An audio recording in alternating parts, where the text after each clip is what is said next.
Good day, lovely people, and Happy New Year, right? This is Professor Matt, and this is, I think we're still calling it the Too Many Guys Soccer Show.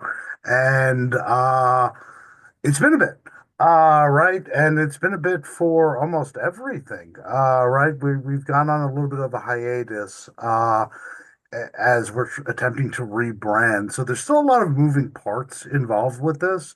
God willing, we'll all be together to talk the January transfer window sometime soon, but that is to be determined.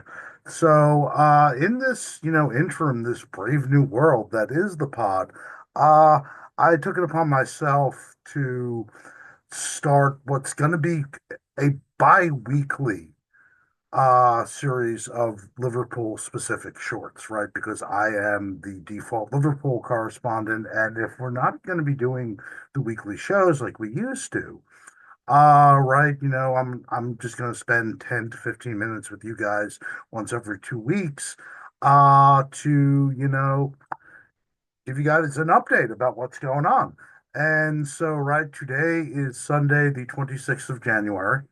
And as things stand, we are still top of the league, right? Uh, with 53 points, and a plus 33 goal difference. 6 points up on Arsenal, who are the closest chasers, but we also have a match in hand. We're also on top of the Champions League stage, whatever the heck that is now. And we're guaranteed a spot in the final eight, which means we don't have to play this goofy, two-match playoff thing in February, which is, wonderful, being that, we're chasing, silverware on all fronts still. And right, I'll get to this. I still think this squad is missing a few things, but more about that in a second. But that is whether we finish on top or whether we finish eighth. It's really academic. The match that's coming up this week really doesn't matter that much. Needs to be said. And right, we're coming off a 4-1 really thrashing of Ipswich at the crib yesterday. Probably should have been 4-0, to be honest. Lazy, lackadaisical defending of a corner in stoppage time. Should have been a clean sheet, but shoulda, woulda, coulda. At this point, juncture of the season, 3 points and consistently getting 3 points is really the key. So before I get into, the January window and what hasn't happened and what I'd like to see happen, and obviously, the contracts or three potential expiring contracts and a couple others too. Uh, Very quickly, just like the state of the, club as we are now. So, like I said, top of the league, top of the league stage. We're still in the Caribou Cup, but we're gonna have to do a rescue op against Tottenham at Anfield. But and Tottenham had problems at the moment. Let's just say that. And right, still alive in the FA Cup. Uh, I am not going to sit here. I will say this. We are the favorites to win the league. I'm willing to say that and say that publicly now. I'm not saying we're going to win the league. And that is not simply just Liverpool fan. Oh, we're top at Christmas. We got this, PTSD. Because I've been here before and things have gone freaking sideways. But that's not really the main reason why I'm saying that. It is only at the moment a 6 point gap, potentially none. We'll see what happens with the match in hand, which I'll speak about in a little bit. And right, but as a rule of thumb, even the year when we did win, so what was that, 1920, the COVID season, when we had like a crazy lead at Christmas, I was still like, I'm not going to say we're winning anything until March. Because, right, March and really early April is when I think you can say, okay, I think this team is going to win this league. Uh, these things can happen. Injuries can happen. More about that in a second. So, like, you don't know. And, teams make moves in January and they can improve themselves. But like I said, I think we are the favorites. And if we don't win the league, it's going to be disappointing, and because we've put ourselves in a great position. And right, the fixture list sets up actually pretty well for us. We have these two matches coming up, Bournemouth and Everton away. I'll close today out with that. But of the 16 matches left, nine of them are at Anfield, including against Arsenal, which I think is important because even though we have to go and play Chelsea at Stamford Bridge, over the last 5 or 6 years, that is not as terrifying a fixture as it used to be. We actually have a pretty good record at Stamford Bridge, right? And even though we have to play City away, there's this kind of myth that well we struggle at the Etihad, and we've taken some beatdowns there in years where we haven't been particularly good, but we don't usually lose there. We actually usually draw. So it's actually away at Arsenal that has been the bogey fixture for us away. And look, that's already in the rearview mirror. So they come to our house and Newcastle. And Newcastle are playing really well at the moment, and they're really, really, really goddamn good at home. So, the fact again that the away fixtures in the rearview mirror is wonderful. Also, too, like since we've last checked in, earlier in the season, I was like, look, we didn't do much in the transfer window in the summer. All we did was bring in a goalkeeper who isn't really technically ours now, who will be here in June, and we brought in Chiesa. A couple months ago, I said, look, I don't know. Some of these fringe guys in the squad, I'm not totally sure if the manager fully trusts, right? Uh, but what we've seen over really the last month, I've been very impressed. Slot is really starting to use the full squad, and you can see that his trust levels for some of these guys, Endo, Elliott, although a lot of that was injuries. I think we would have seen more of him if he had been healthy earlier in the season. Chiesa finally getting match time, although again, part of that was fitness. Kwanzaa, even Jaden Dance who came off the bench yesterday.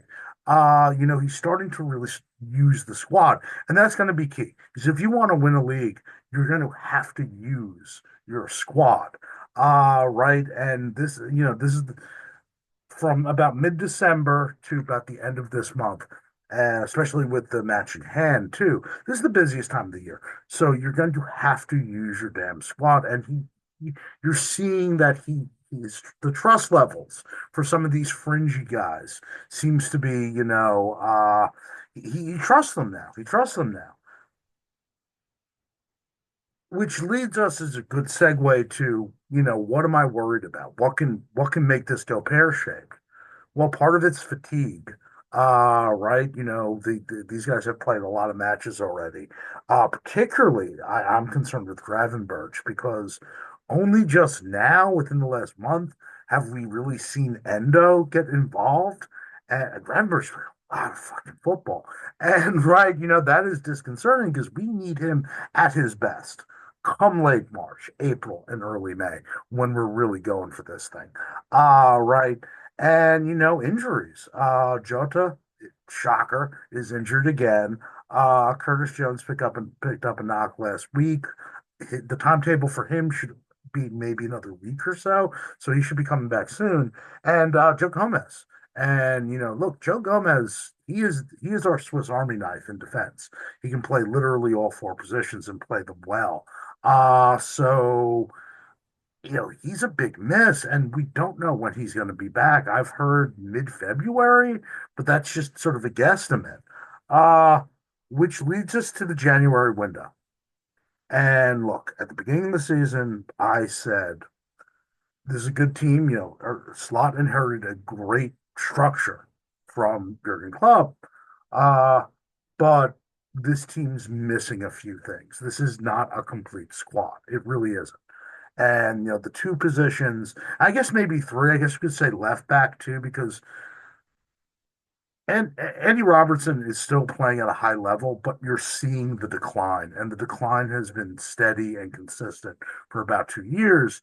And look, Kostas Tsimikas, I like, but he's just Kostas Tsimikas. I think we can, upgrade on him. Right. So left back, I think we're a midfielder short, particularly a defensive-minded midfielder, not per se a proper number six, like an old school destroyer, but I think one of these kind of hybrid guys that seems to be what Slot likes in, his more defensive-minded midfielders, guys like McAllister or Gravenberch, which is why Endo really wasn't in the equation earlier in the year because I don't think, Slot fully trusted him. Right, he didn't fit the profile. And right, I think we're a center back short because at the moment, our, fourth choice center back with Gomez out is probably actually Endo. And he's been forced to play there on 2 occasions so far. And he's acquitted himself quite well for a guy who's like not much taller than me. But that's not really a solution. Right.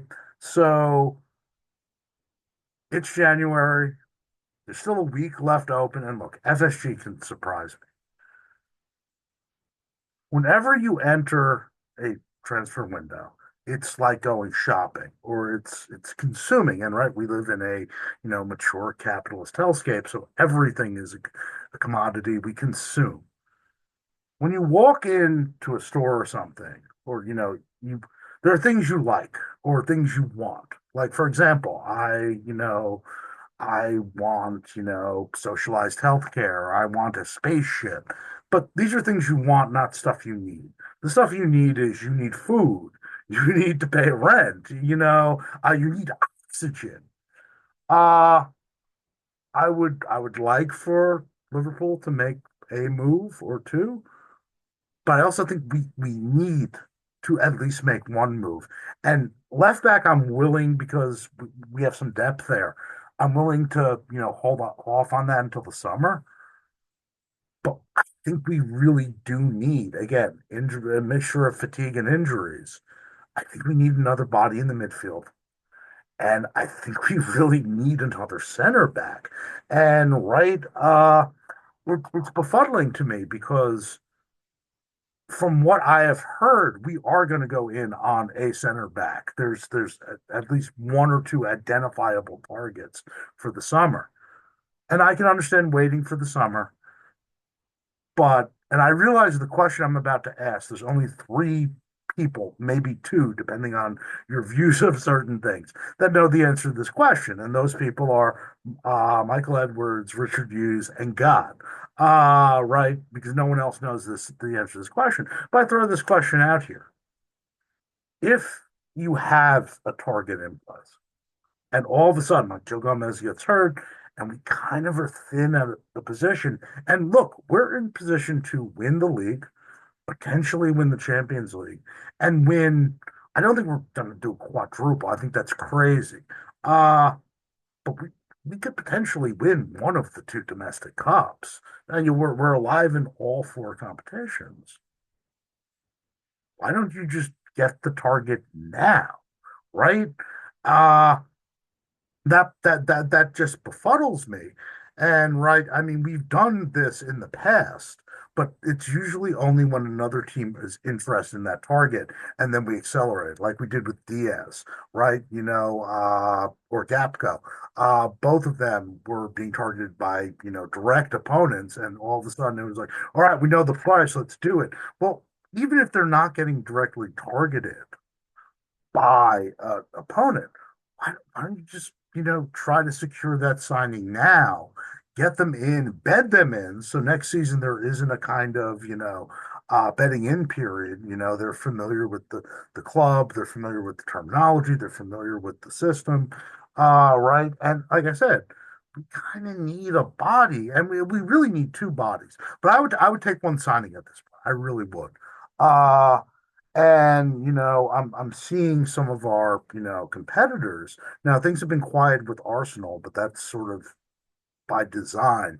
They've spent big the last couple windows, and now they have to kind of temper it down. Chelsea, you never know, right? That what their situation is, but you're seeing City had made some moves, and I'll talk about one of them in the sort of Eastern Europe short that I'm going to be recording shortly after this, and it should be dropping around the same time, I hope. Uh, but I'm actually legitimately pissed off that they got Omar Marmoush because he was a guy that I was hoping that we would, uh, buy in the summer. I think he'd be a great fit for what we do. And he's Mo's boy, and I don't know. I want Mo to stick around, which leads us to I don't know the next sort of thing I wanted to address, which we have to address, is the contract situation. Virgil van Dijk, Mo Salah, and Trent Alexander-Arnold, as far as we're aware, will all be available for free. They'll be effectively free agents come June. Right. And Ibrahim Konate's contract is going to be winding down not this summer, only summer. And considering how he's played this season, and right, I think it's imperative that we up his contract. And look, there's still the, Luis Diaz questions, right? I mean, we were in on left-sided wing forwards, both in the summer and if rumors are believed, we at least asked about Kvaratskhelia. That tells me that, there's still a possibility, even though we effectively own him for the next 3 years, that he might want to bolt to Barcelona and, he may be gone at some point. So, that situation, that uncertainty is also there as well. Uh, and right, it's funny because in the summer, I would have said I wanted to keep two of the three, expiring, and the two were Van Dyke and Trent. Now, and I'll record a separate video about the season Salah's having once we get closer to the end of the season because hey, 19 goals scored in the league, 13 assists. Look, my Arsenal brethren, I love you guys, but we have to have an uncomfortable conversation about him and Henri and his legacy and all of that stuff at the end of the year once what I think is almost an inevitability, 20 and 20 happen. Right now, I would give you a totally different answer. Trent, I think, is the most expendable, and I think he's gone. Let's be real. I think he's gone. I think he's going to wind up going to Madrid. But he's the most expendable, right? We have Connor Bradley, who I don't think he's ready yet, but I think in 2 years' time, he is our nailed on starting right back. Right. We have Joe Gomez who can play right back and is a more defensively minded right back. And look, there are rumors linking us with Joshua Kimmich, which a couple months ago, I'd be like, no, but now I'm like, yeah, I'd be okay with that, right? He can play, he can slot in the defensive, in the midfield role and be kind of that hybrid guy. But look, even though it's clear he prefers playing in the midfield, much like I think Trent in an ideal universe would, unlike Trent, Kimmich likes to defend. He wants to defend. And whenever he's asked to play right back, which I think having that veteran presence with Connor Bradley and the two platoon, right, and again, Kimmich's versatility, the two of them can be on the pitch at the same time, effectively. But whenever he's been asked to play right back by club and country, he's been okay with that. And I'd take a 2 to 3 year rent a Joshua. I'd be cool with that. And I think Kimmich would actually be cool with that too, because I think he really is going to leave Bayern Munich. Because kind of like Trent, he's spent his whole career there. I think he just wants something new, a different challenge. And while going to Barcelona with Hansi Flick might make a lot of sense, Barcelona have no money. Right. Let's be real. Barcelona have no money. We can pay him, particularly if a couple guys and their salaries get shaved off the books. Right. So, but there's no movement on, as far as we're aware, on these contracts. But Robbie Fowler came out this week and he said something interesting because at the end of December, it looked like both Van Dyke and Mo were about to sign. And right, the Dutch media effectively said Van Dijk has signed. Uh, and one of Mo's Egyptian national team colleagues got on social media and was like, "Congrats, bro." But then we heard nothing. And but that's the thing. We haven't heard anything, but we also haven't heard any, oh, the negotiations are far away or the negotiations are close. We haven't heard shit about shit on that front for at least the last month. Right. And even Mo has stopped saying, "Oh, this is gonna be my last year." That was around that time is the last time he said that. Robbie Fowler, I don't know whether he has inside information or this is just speculation. He says something that I think sort of makes sense. He is of the opinion that Van Dijk and Salah, they may have not signed, but they've effectively verbally agreed to deals and that they're going to be staying, but that the club hasn't announced it and that, the players haven't officially signed because there's this weird albatross called Trent Alexander-Arnold, who, like I said, he's out. I think he's out. I think he knows he's out. Why keep everything secret, right? Because the fan base is like a nervous wreck about all this. Well, there's something to be said about this. If you announce that Virgil and Mo have re-upped, definitely, that puts Trent directly in the crosshairs, not just of the media, but of a certain segment of the fan base, especially the straight up Scousers, that unfortunately you can't have a like sane conversation with them about Trent Alexander-Arnold and the possibility of him leaving for Real Madrid, right? Because I see these people on social media, I see them on the internet. They're already like Judas, Judas, Judas, and it's like, look, he's given us. This is the only club he's ever known. He's won the league, won the league twice, won the Champions League. He's also got us. He's also been involved in two finals that we didn't win. Might be in another final. Like he's won everything he's possibly gonna win here.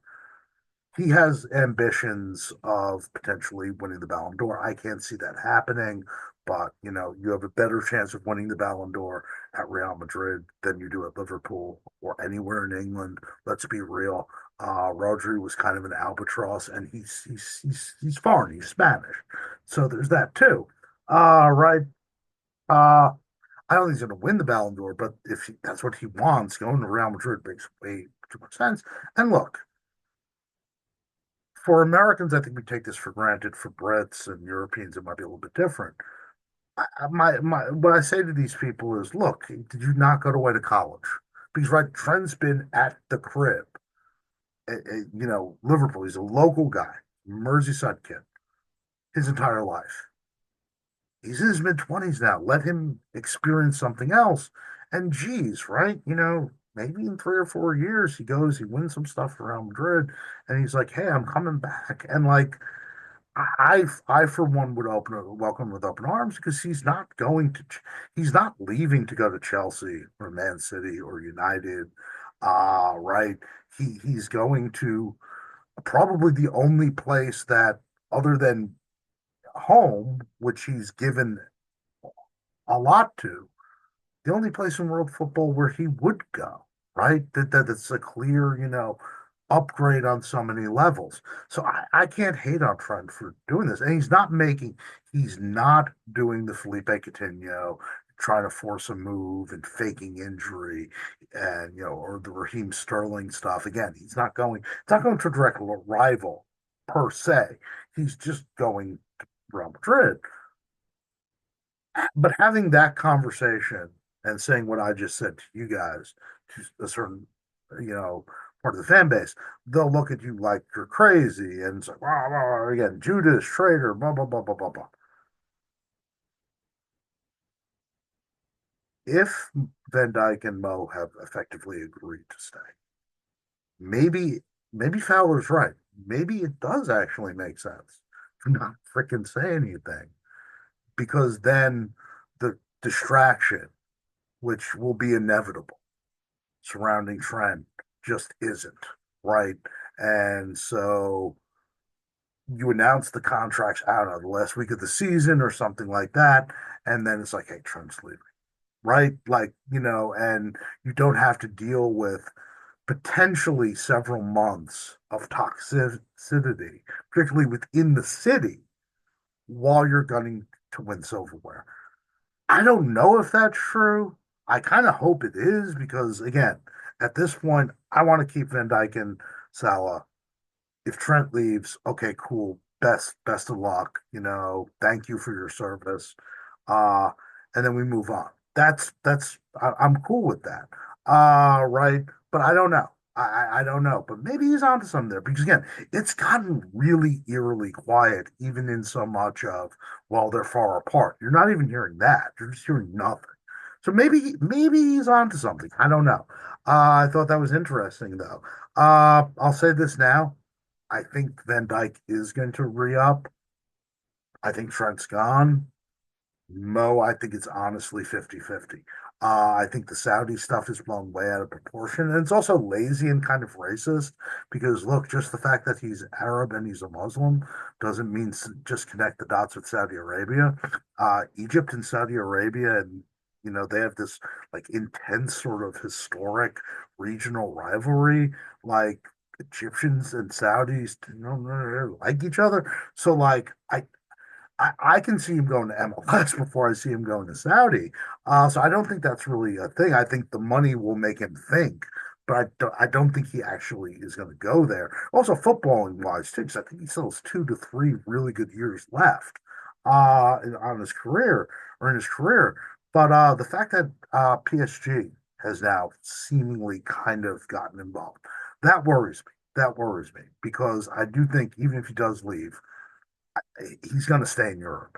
And for a while, I was like, well, where in Europe is he going to go? Like, staying here is the obvious answer. But yeah, PSG, they do have an opening, and he certainly would be an upgrade over what they have on that right side.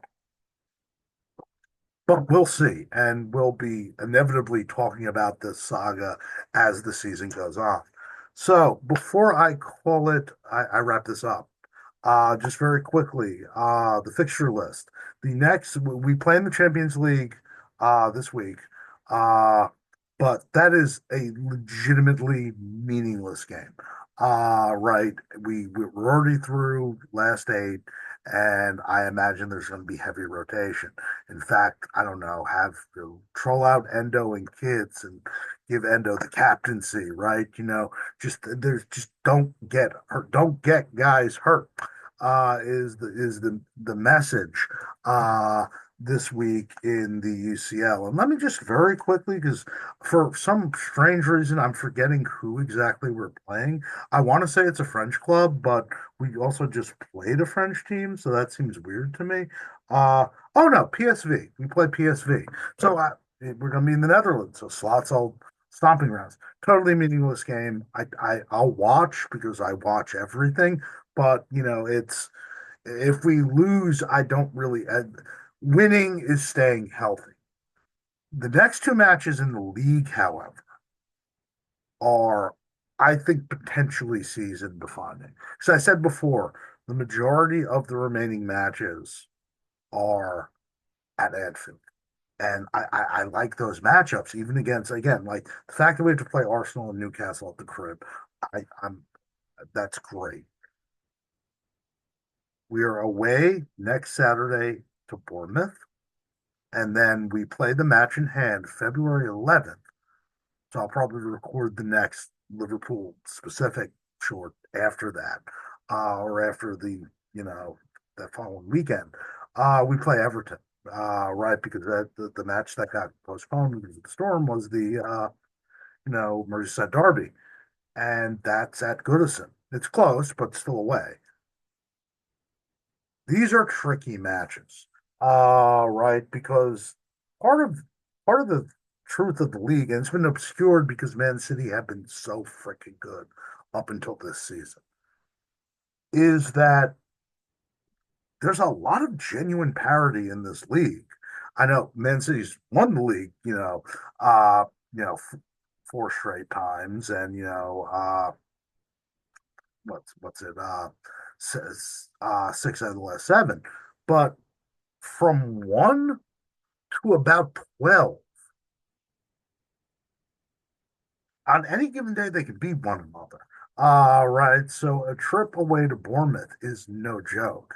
And Everton, you have the new manager bounce, right? You have David Moyes. Old man David Moyes is back. Right. And even before they fire, they parted ways with the Northumberland Cookie Monster, Sean Dyche.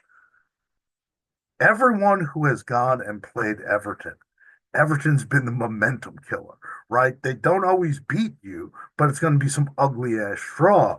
And right, so I think if we can come out of these two matches with 6 points, I think we're absolutely great shape. I really do. I think that maybe in the next time we meet, I'll be willing to say I think we're going to win the league. Because I'm still not there yet. But right, these are going to be tough matches. So like I said, potentially season defining. And then, the fixture list gets a little bit easier. And again, 9 of the 16 are at home, which is wonderful. Uh, and actually, then it becomes 9 out of 14. So 9 matches at Anfield, five away. That's brilliant. Anyway, so this is Professor Matt, and this is the Two Man Guys Soccer Show, and this is, the LFC exclusive update. And hopefully, we'll all be together soon enough, but expect another one of these from me in about 2 weeks. Also, be on the lookout because I'm going to be recording that in a little bit. A short Eastern Europe update. I'm not going to give like the full league previews and stuff until the end of February, once, the Ukrainian league has come back from the winter break and the Belarusian and the Kazakh league are about to start because they start, I think, the first weekend of March. Right. So the big one won't be until the end of February, but I am going to record a quick one dealing with some transfers and some cool kind of stories. Anyway, gang, this is Professor Matt. This is a Two Man Guys Soccer Show. Keep it real.